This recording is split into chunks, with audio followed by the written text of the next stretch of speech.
সুপ্রিয় দর্শক, আসসালামু আলাইকুম। আপনাদের সবাইকে স্বাগত জানাচ্ছি এখনকার আলোচনায়। আপনাদের সঙ্গে আছি আমি সিরাজুল ইসলাম। দর্শক, তুরস্কের রাজধানী আঙ্কারায় মার্কিন নেতৃত্বাধীন নেটো জোটের শীর্ষ সম্মেলন অনুষ্ঠিত হলো।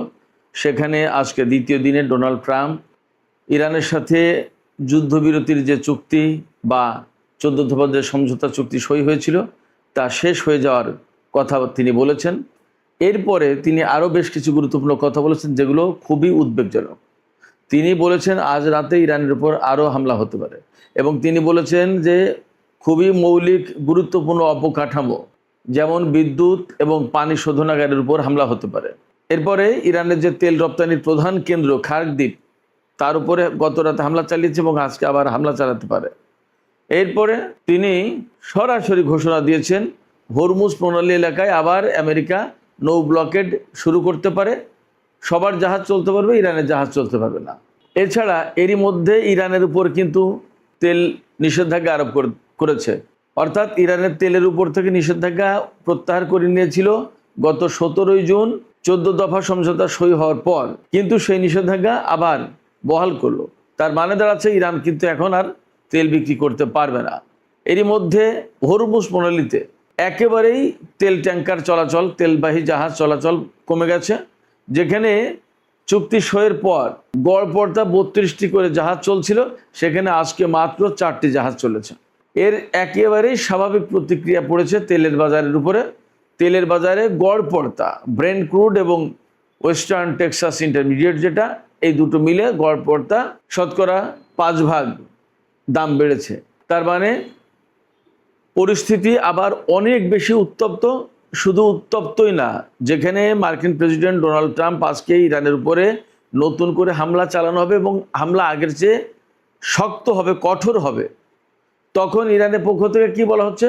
ইরানের প্রেস টিভি জানিয়েছে একটি নিরাপত্তা সূত্রের বরাত দিয়ে যে ইরান এই নীতি গ্রহণ করেছে, আমেরিকা যদি একটা জায়গায় হামলা চালায় তাহলে ইরান দুটো লক্ষ্যবস্তুতে হামলা চালাবে। অর্থাৎ আমেরিকা যে মাত্রায় হামলা চালাবে তার ডাবল হামলা চালাবে ইরান।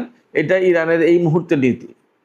বাস্তবতা হচ্ছে ইরান যখন তার সর্বোচ্চ নেতাকে জানাজা এবং দাফনের চূড়ান্ত প্রস্তুতি নিচ্ছে, অর্থাৎ আগামীকাল দাফন, সেই মুহূর্তে আমেরিকা ইরানের উপর নতুন করে যুদ্ধ চাপিয়ে দেওয়ার ব্যবস্থা পাকাপোক্ত করছে। এখানে সবচেয়ে বড় প্রশ্ন হয়ে দেখা দিয়েছে, এই যুদ্ধ কি ছোটোখাটো পর্যায়ে থাকবে, নাকি ইসরায়েল জড়িয়ে যাবে এবং বড় রকমের সংঘাত শুরু হবে? পিট হেগসেতের ইসরায়েলি সফর বাতিল করা কিন্তু একটা গুরুত্বপূর্ণ ইঙ্গিত। সুপ্রিয় দর্শক, এখন আমি এই সমস্ত বিষয় নিয়ে বিস্তারিত আলোচনা করব। বিশেষ করে ইরানের যে সামরিক প্রস্তুতি এবং ডোনাল্ড ট্রাম্প যে কিভাবে হামলা চালাতে চাইলেন, এই সমস্ত বিষয় নিয়ে আমি একদম ডিটেলস আলোচনা করার চেষ্টা করব। এর পাশাপাশি তেলের বাজার এবং আন্তর্জাতিক বাজার কোথায় যাচ্ছে, কি হতে যাচ্ছে, আবার বিশ্ব অর্থনীতি, সেই বিষয়গুলো আমি খুঁটিয়ে খুঁটিয়ে তুলে ধরার চেষ্টা করব। আশা করি আপনারা শেষ পর্যন্ত সঙ্গে থাকবেন। একই সাথে আমি এই কথাও তুলে আনার চেষ্টা করব যে পাকিস্তান, বিশেষ করে পাকিস্তান সরকার ইরান এবং আমেরিকার মধ্যকার যুদ্ধবিরতির ব্যাপারে যে মধ্যস্থতা করেছে এবং যে সফলতা অর্জন করেছিল, তা কি ম্লান হয়ে যেতে বসেছে? এ বিষয়েও আলোচনা থাকবে। আশা করি আপনারা শেষ পর্যন্ত সঙ্গে থাকবেন। আর ভিডিও যদি ভালো লাগে তাহলে লাইক, কমেন্ট, শেয়ার করবেন এবং চ্যানেলটি সাবস্ক্রাইব করে সাথেই থাকবেন। দর্শক, চলুন মূল আলোচনায় চলে যাই। মূল আলোচনার শুরুতে আমি বলি, তুরস্কের আঙ্কারায়, রাজধানী আঙ্কারায় গতকাল থেকে মার্কিন নেতৃত্বাধীন নেটো জোটের শীর্ষ সম্মেলন শুরু হয়েছে। এই সম্মেলনে নানা রকমের কথা হয়েছে। এই সম্মেলনে তুরস্ক আমেরিকার কাছে দাবি করেছে যে তাদের কাছে F-35 জঙ্গি বিমান বিক্রি করতে হবে, কারণ তাদের টাকা দেওয়া রয়েছে এবং তুরস্ককে আমেরিকা দিতে চেয়েছিল। সেই চুক্তি করে, ওয়াদা দিয়ে, প্রতিশ্রুতি দিয়ে কেন দেবে না, এরকম কথা বলেছে। এই ব্যাপারে ইসরায়েলের প্রধানমন্ত্রী বেনিয়ামিন নেতানিয়াহু বলেছে যে না, তুরস্ককে F-35 যুদ্ধ বিমান দেওয়া যাবে না, কারণ তুরস্ক আমেরিকার সেই মানের বন্ধু না, ততটা বিশ্বস্ত বন্ধু নয়। তার মানে মাঝে মাঝে যে দোকান ইসরায়েলের প্রধানমন্ত্রী বেনিয়ামিন নেতানিয়াহুকে কিছু লক্ষ্য করে কিছু সমালোচনামূলক বক্তব্য দেয়, এই কারণে এরদোগান একদম পরীক্ষায় পাশ করা বন্ধু না। যদিও ইসরায়েলের সাথে তুরস্কের সব ধরনের মোটামুটি লেনদেন চলে, তারপরেও তুরস্ক ইসরায়েলের বা আমেরিকার পরীক্ষিত বন্ধু হতে পারেনি এখনও, কিন্তু এরদোগান এখনও নেটো জোটে থাকেন। তিনি আমেরিকার কাছ থেকে F-35 নেওয়ার চেষ্টা করেন এবং ইসরায়েলের সাথে সম্পর্ক মোটামুটি মেনটেন করেই চলেন। যাই হোক মধ্যপ্রাচ্যে এবং সিরিয়ার পরিস্থিতি কি করে দিয়েছে আপনারা তো সবাই জানেন। সেখানে এই যে আল সারাকে বা জোলানি, তাকে ক্ষমতায় আনিয়ে কি অবস্থা করছে, এবং ইসরায়েল তো সিরিয়াকে প্রায় পুরোটাই কন্ট্রোল করার অবস্থায় চলে গেছে। এরদোগান যে কি করবেন এবং কি প্ল্যানে আছেন আল্লাহ মালুম, আমরা দেখার অপেক্ষায় থাকলাম। যাই হোক, এই আঙ্কারায় নেটো জোটের শীর্ষ সম্মেলনে ডোনাল্ড ট্রাম্প তারপরেও বলেছেন যে তিনি তুরস্কের কাছে F-35 যুদ্ধ বিমান বিক্রি করবেন, এবং দেখা যাক আদৌ তিনি বিক্রি করেন কিনা। কারণ তিনি যা বলেন আর তিনি যা করেন দুটো এক না, এবং তিনি যা বলেন আর তিনি যা করতে পারেন তাও এক না। কারণ ডোনাল্ড ট্রাম্প বলতে পারেন মুখে অনেক কথা, তা কিন্তু সব করতে পারেন না। যেটা ইসরায়েলি আইপ্যাক চায় না সেটা তিনি করতে পারেন না। ইরানের সাথে যুদ্ধের ব্যাপারে ডোনাল্ড ট্রাম্প না চাইলেও ওরা চায়, এবং ডোনাল্ড ট্রাম্পকে তাই করতে হয়। ব্যাপারটা এরকম। সেক্ষেত্রে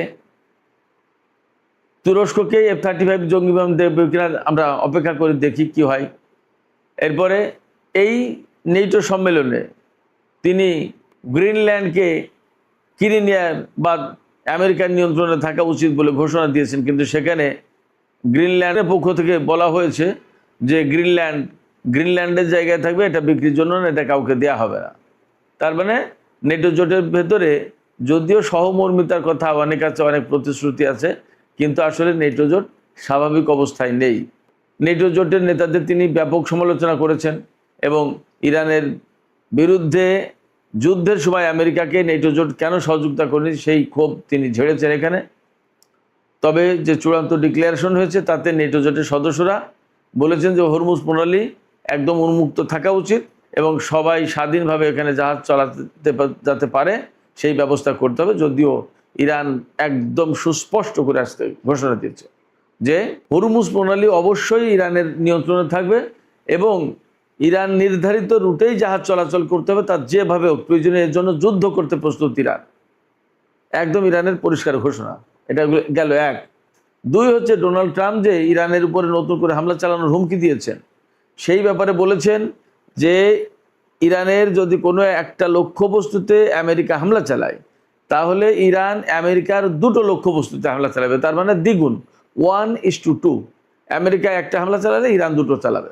তার মানে ইরান এই যে মার্কিন হামলা বা তার সামরিক পরিকল্পনা, তার যত যা কিছু, তার ব্যাপারে ইরান খুবই সতর্ক আছে এবং খুব শক্ত অবস্থানে আছে।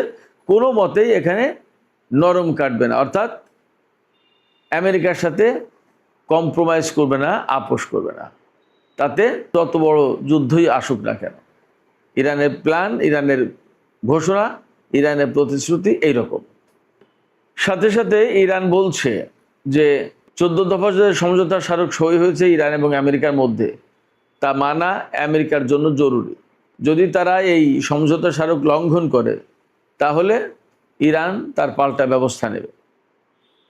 বাস্তব কথা যেটা হচ্ছে, ট্রাম্পের পক্ষ থেকে যে সমস্ত হুমকি দেওয়া হয়েছে এবং ইরানের পক্ষ থেকে যে জবাবি বক্তব্য দেওয়া হয়েছে, তাতে একথা পরিষ্কার বোঝা যায়। আমি সবসময় বলে আসি, আমেরিকার সাথে ইরানের বা ইরানের সাথে আমেরিকার যে দ্বন্দ্ব, ইসরায়েলের সাথে ইরানের যে দ্বন্দ্ব, এই দ্বন্দ্ব আসলে কোনো কূটনীতি দিয়ে মীমাংসা হওয়ার মতো দ্বন্দ্ব না। এটা একেবারে ভেতরগত দ্বন্দ্ব, আদর্শিক দ্বন্দ্ব, এবং বলা যায় যে জন্মগত দ্বন্দ্ব। সেই দ্বন্দ্ব কেন? সেই দ্বন্দ্ব যে কয়টা কারণে, তার একটা কারণ হচ্ছে যে ইসরায়েল হচ্ছে আল আকসা দখলকারী একটা দেশ, আল কুদস দখলকারী একটা দেশ। ফিলিস্তিনিদের উচ্ছেদ করে দিয়ে ভূমি জবরদখল করে একটা ইহুদি রাষ্ট্র প্রতিষ্ঠাকারী একটা দেশ। এরপরে আমেরিকা সেই শক্তিকে পেট্রোনাইজ করে এবং সেই শক্তিকে এই মধ্যপ্রাচ্যে আপার হ্যান্ডে তুলে তাকে দিয়ে মধ্যপ্রাচ্য কন্ট্রোল করায়। মধ্যপ্রাচ্যের কোনো দেশকে শান্তিতে থাকতে না দিয়ে ইরানের বিরুদ্ধে ম্যাক্সিমাম আরব কান্ট্রিকে লাগিয়ে দিয়েছে। এগুলো ইরানের অভিযোগ বা প্রেক্ষাপটটা এইরকম। সেক্ষেত্রে ইরানের সাথে ইসরায়েল বা আমেরিকার যে সমস্ত দ্বন্দ্ব, এ শুধু একটা বা 2টা কূটনৈতিক বৈঠকে শেষ হবে, এটা ভাবার কোনো কারণই নেই। এটা প্রকৃতপক্ষে পরমাণু বিষয় নিয়ে মূল দ্বন্দ্ব না, তেল গ্যাস খনিজ সম্পদ এই সমস্ত নিয়ে মূল দ্বন্দ্ব না। সবচেয়ে বড় যে দ্বন্দ্ব, আসল যে জায়গা, সেটা হচ্ছে আদর্শিক। অর্থাৎ ইরানে ইসলামী বিপ্লবী সরকার থাকবে কিনা, ইরানে ইসলামী বিপ্লব টিকে রাখা হবে কিনা, এইগুলো হলো আমেরিকা এবং ইসরায়েলের মূল প্রশ্ন। আর ইরানের প্রশ্ন হচ্ছে এগুলো তো থাকবেই, এইগুলো নস্যাৎ যারা করতে আসবে তাদের এগেনস্টে ইরানের চূড়ান্ত লড়াই হবে, যুদ্ধ হবে। তারা সেইভাবেই সামরিক দিক দিয়ে প্রস্তুতি নিয়েছে। আজ বছরের পর বছর, যুগের পর যুগ কত দেশের সাথে দ্বন্দ্ব সংঘাত হয়, আবার কিন্তু মীমাংসা হয়ে যায়, মিলে যায়। কিন্তু ইরানের সাথে এই মীমাংসা বা মিলে যাওয়ার কিন্তু প্রশ্ন এই পর্যন্ত আসেনি, বরং দিন দিন দিন দিন সেগুলো শক্ত হতে হতে হতে এখন চূড়ান্ত বিস্ফোরণ ঘটেছে। এবং আমি সেই কারণে বলি যে আমেরিকার সাথে ইরানের যে চুক্তি সমঝোতা হয়েছে, এগুলো দিয়ে আমরা আশা করি যে দুনিয়ায় শান্তি আসুক, শান্তি চুক্তি হোক, স্থিতিশীলতা ফিরে আসুক, মানুষ নিরিবিলি বসবাস করুক, আন্তর্জাতিক বাজার স্থিতিশীল হোক, সব কিছু ঠিকঠাক হোক। কিন্তু বাস্তবতা হচ্ছে এর পেছনে যে কথা থেকে যায় সবসময়, অন্তত আমার মনের ভেতরে যে কথা থাকে, সেটা হচ্ছে এই আমেরিকার সাথে ইসরায়েলের সাথে ইরানের মীমাংসা হবে না, এবং যা কিছু হওয়ার তা চূড়ান্ত যুদ্ধের ভেতর দিয়েই হওয়ার সম্ভাবনা যথেষ্ট বেশি। ফলে এই যে মাঝখানে যে যুদ্ধবিরতি সমঝোতা স্মারক, আবার 60 দিনের ভেতরে নতুন পূর্ণাঙ্গ চুক্তি, ইরানের উপর থেকে এটা সেটা বহু কিছু করবে, আসলে বাস্তবতা হচ্ছে এগুলো বলে কিন্তু করবে না। করলে ইরান শক্তিশালী হবে। সমঝোতা স্মারকের যতগুলো দফা আছে তার প্রত্যেকটা দফা বাস্তবায়ন করলে ইরান লাভবান হবে, ইরান শক্তিশালী হবে। এটা কোনো মতেই ইসরায়েল হতে দেবে না, ইসরায়েল চায় না। সেক্ষেত্রে ডোনাল্ড ট্রাম্প এখন যে ঘোষণা দিচ্ছেন যে ইরানের উপরে আরও কঠোর হামলা হতে পারে, আজ রাতেই হামলা হবে, ইরানের যে ডিস্যালিনেশন যে প্রজেক্ট সেগুলোর উপর হামলা হবে, অর্থাৎ লবণাক্ত পানি প্রক্রিয়া করে পানযোগ্য করে তোলার যে প্রকল্প তার উপর হামলা করবে। দেখেন, একেবারেই মানবিক ব্যাপার। এইটা কি সামরিক লক্ষ্যবস্তু হওয়া উচিত? তার পানি লবণাক্ত মুক্তকরণের যে প্রজেক্ট, এটা কি সামরিক লক্ষ্যবস্তু হওয়া উচিত? আমেরিকা তার উপর হামলা চালাবে। তার মানে কি ইরানের বেসামরিক অবকাঠামো ধ্বংস করে দিয়ে যে দেশের জনগণের উপরে একটা শাস্তিমূলক ব্যবস্থা নিতে চায়। তো যার কারণে ইরানকে অবশ্যই এখানে পাল্টা ব্যবস্থা নিতে হবে। ইরানের উপরে যুদ্ধ চাপিয়ে দেয়া তার মানে ইরানকে মার দেয়া। আমাকে আপনাকে যদি কেউ মারতে আসে তাহলে সেটা অপমান না? এই অপমান কি ইরান চুপচাপ বসে বসে দেখবে, সহ্য করবে? তা মোটেই না। ফলে অনেক বড় যুদ্ধ আবার শুরু হওয়ার আশঙ্কা তৈরি হলো, এবং এই আশঙ্কাকে সামনে রেখে, মাথায় রেখে ইরান তার প্রস্তুতিটা সেইভাবেই নিচ্ছে। যদিও ইরানের সর্বোচ্চ নেতার জানাজা দাফনের অনুষ্ঠান চলছে, কিন্তু তার যুদ্ধ প্রস্তুতিও কিন্তু থেমে নেই। ইরানের জাতীয় সংসদের স্পিকার বাকের কলিবাফ গতকাল কিন্তু পরিষ্কার করে বলেছেন, ইরানের বিরুদ্ধে যারা এই ধরনের যুদ্ধ চাপিয়ে দেওয়ার চেষ্টা করবে, বা ইরানের সর্বোচ্চ নেতাকে যারা হত্যা করেছে, বা ইরানের জনগণকে যারা হত্যা করেছে, তাদের কাউকেই বিচারের আওতায় আনতে কুণ্ঠাবোধ করবে না। ইরান চেষ্টা করবে তাদেরকে শাস্তির আওতায় আনা হবে। আর ইরানের সামরিক কমান্ডাররা তো বলছেই যে বিন্দু মাত্র ভুল হিসাব নিকাশ করলে আমেরিকাকে তার জবাব পেতে হবে ইরান থেকে। তার মানে নতুন করে আমি একদম পরিষ্কার হচ্ছি, বা আমার দৃঢ় বিশ্বাস হচ্ছে যে আবার আমেরিকা এবং ইরানের সাথে যুদ্ধ শুরু হয়ে যেতে পারে। এবং এই যুদ্ধ শুরু হলে হরমুজ প্রণালী বন্ধ হবে।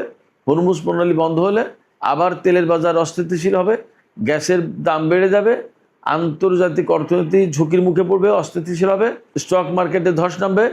এরপরে আমাদের মতো তৃতীয় বিশ্বের যে সমস্ত দেশ আছে তারা সবচেয়ে বড় বেশি ক্রাইসিসের মধ্যে পড়ে যাবে। আমাদের যে সমস্ত জনশক্তি রয়েছে, বিশেষ করে মধ্যপ্রাচ্যের বিভিন্ন দেশে, তারা ঝুঁকির মুখে পড়বে, তারা কষ্টের মধ্যে পড়বে, এবং তাদের চাকরি, তাদের কর্মসংস্থান নষ্ট হওয়ার সম্ভাবনা বা আশঙ্কা থেকে যাচ্ছে। এছাড়া পাকিস্তান, কাতার বা আরও যে সমস্ত দেশ এই যুদ্ধবিরতির ব্যাপারে মধ্যস্থতা করেছিল, তাদের জন্য এখন মানসম্মানের ব্যাপার হয়ে গেল। কারণ আমেরিকা যখন এই চুক্তি রাখছে না, ভেঙে দিচ্ছে বা ভেঙে দেওয়ার কথা বারবার বলছে, তখন তাদের জন্য একটা প্রেস্টিজের ব্যাপার হয়ে গেল। তারা এত চেষ্টা তদবির করে একটা চুক্তি করলো, এবং চূড়ান্ত চুক্তির দিকে যেখানে যাচ্ছিল সেই জায়গায় আবার এখন নতুন করে যুদ্ধ, এবং ডোনাল্ড ট্রাম্পের পক্ষ থেকে বলা হলো ডিল ইজ ওভার, চুক্তি শেষ। এখন নতুন করে আজকে একদম ঘোষণা দিয়ে ইরানের উপর হামলা চালানোর কথা বলছে। তাহলে এই যে যারা মধ্যস্থতা করেছিল তাদের মুখ থাকে কোথায়? এটা তো প্রেস্টিজের ব্যাপার। এবং পাকিস্তান যে এই যুদ্ধবিরতির চুক্তি করিয়ে মধ্যস্থতা করিয়ে একটা কূটনৈতিক একটা বিশাল সফলতা অর্জন করছিল, এই সফলতা আসলে কেউ কেউ পছন্দ করছে না, এটাও আর একটা বাস্তবতা। এবং যারা যারা পছন্দ করছে না তার ভিতরে একদম সরাসরি বললে ভারত এবং ইসরায়েল আছে।